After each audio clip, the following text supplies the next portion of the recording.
తల్లిదండ్రుల ప్రేమ ఈ లోకమున్నంత వరకే, అన్నదమ్ముల ప్రేమ అనురాగమున్నంత వరకే, స్నేహితుల ప్రేమ ప్రియురాలి ప్రేమ, స్నేహితుల ప్రేమ ప్రియుని ప్రేమ నిధనమున్నంత వరకే,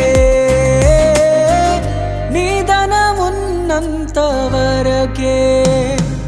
మన జీవితం ఒక యాత్ర, మన గమ్యమే ఆ యేసు. మన జీవితం ఒక పరీక్ష, దాన్ని గెలవడమే మన తపన. మన జీవితం ఒక యాత్ర, మన గమ్యమే ఆ యేసు. మన జీవితం ఒక పరీక్ష, దాన్ని గెలవడమే మన తపన.